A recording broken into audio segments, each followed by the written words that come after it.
obvious hazards, cultural identity, electric vehicles, sustainable mining, and green hydrogen. What do they have in common? They form a pattern of concepts that move the needle in environmental social governance challenges, and they're all featured in the first 5 episodes of the Inside ESG podcast. We launched with an exploration of the Gray Rhino concept since, after all, the critical lens of ESG is that of risk. Then, we dropped into Central Asia, home of the world's largest uranium miner, moved over to the UK to get the latest on EV battery supply chains and their sustainability, and then returned to the US, to the Colorado headquarters of a company at the forefront of clean hydrogen power. Stay tuned. Our host, Maureen Upton, will take us on a whirlwind tour of these episodes in a moment.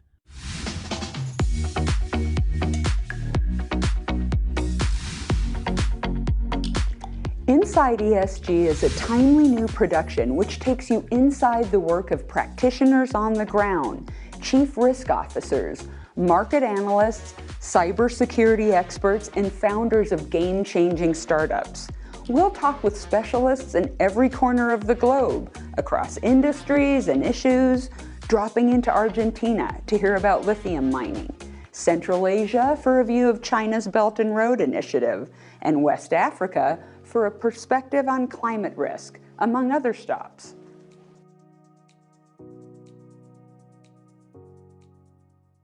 Episode 1, ESG and the Gray Rhino. How do you define risk? And some people will come out with a lot of very dangerous words, danger, peril, potential for loss. And other people say, oh, gain, adventure, gamble, challenge. And the truth is, it's a mix of both. In governing risk, the most important thing is to understand the balance between that loss and gain and how to not be afraid of either one. Realizing that by solving one problem, you can also solve others. By being more efficient with your energy use, you save money. By looking ahead, by developing new technologies, you are creating a new market. And so really the Gray Rhino is so closely tied to the work that people do in sustainability and ESG in identifying risks and coming up with how they're going to respond. That was Michele Wucker with an exploration of her Gray Rhino concept, a metaphor for the clear and present dangers that, despite their obviousness, are often neglected until they charge right at us. This concept laid the foundation for our show, emphasizing the importance of not just recognizing, but actively addressing risks across the ESG spectrum. It set the stage for a discourse on proactive risk management, urging leaders around the world to confront and mitigate the looming threats to sustainability. Episode 2, Nuclear Power, Net Zero, and Cultural Identity. A View from Central Asia. It's inevitable, I would say, and this is what the government understands. And my personal opinion is that to reach the very ambitious net zero target that Kazakhstan set by the 2060, we'll have to have not one, probably several nuclear power plants. Zhanar Faizuldayeva is a sought-after environmental and social consultant to mining projects in Central Asia, including her pre-IPO due diligence on Kazatomprom, the world's largest uranium producer. With her perspectives on geopolitics, environmental stewardship, and the quest for net zero, she gave us a glimpse into some surprising situations that are little known in the West. For example, the crowded bars and soaring rents for apartments in Almaty, spurred by an influx of draft-age Russian men after the Ukraine invasion. Episode 3, Charging Ahead, the Hidden Challenges of EV Battery Supply. The overwhelming picture is one of very, very large supply gaps forming in the market longer term, which I would frame as a massive call for new investments to be made in order to ensure that actually the demand levels that we're projecting can be satisfied. If you look at material extraction in the lens of the climate crisis that we're in terms of the investments that we urgently need to make in clean energy technologies, clean tech is all underpinned by raw materials. Jessica Roberts, head of forecasting at London-based Benchmark Mineral Intelligence, gave us insight into the challenges in the EV battery supply chain, from the scarcity of key minerals to the innovations in battery packs and the promise of recycling. Jessica showed us that it's not enough to have a view of one component of the battery market. In fact, only an informed view of the entire supply chain can shed light on where investment is most needed now.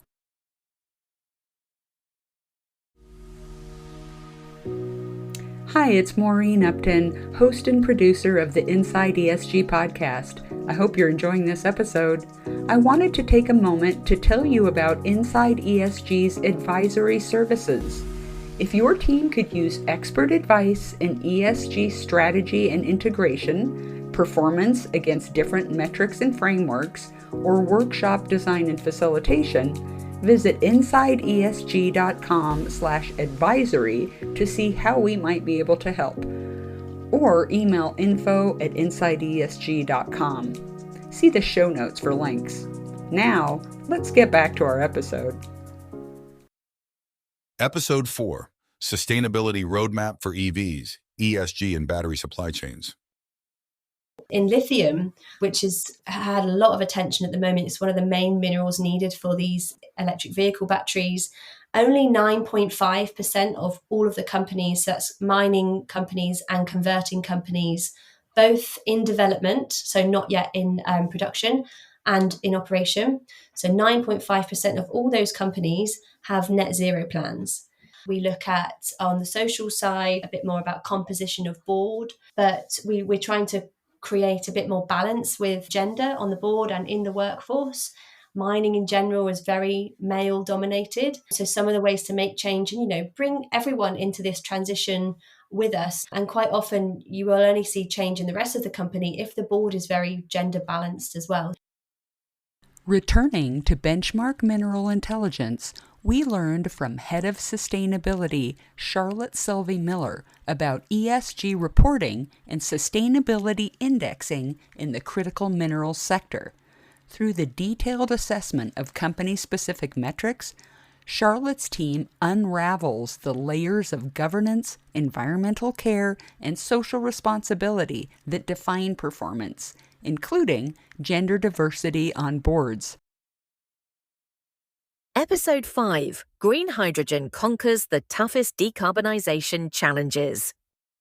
Our project that is physically located in New Jersey, but it's electrically connected to New York City, to Brooklyn specifically. But peaker plants, for those that don't know, are typically run on natural gas, and they're there to produce at high load conditions, which in most places is in the summer when it's super hot and everyone's cranking their air conditioning. And obviously a place like New York City, it's hard to get power there because it is an island and there's obviously not a lot of land to put solar or wind on shore. So we're really excited about this project to be one of the first, as far as we know, where peaker will run not on natural gas, but on green hydrogen.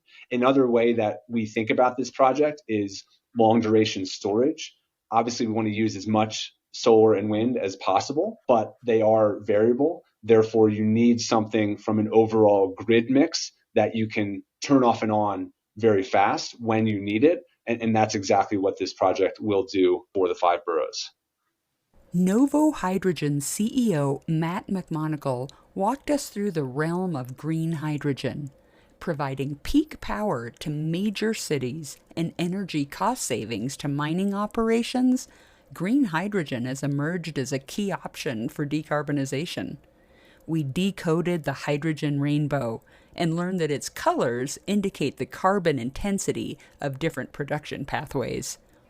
The episode showed us the synergies between macroeconomic policies, technological advancements, and environmental stewardship. As we look back on the first half year of Inside ESG, the story that emerges is one of interconnected challenges and solutions. From boardrooms to battery gigafactories, from uranium mines to hydrogen-powered cities, the Inside ESG dialogue is one that ties together seemingly unrelated themes to reveal a sustainable path forward. Stay with the conversation by subscribing now. Thanks for joining us today.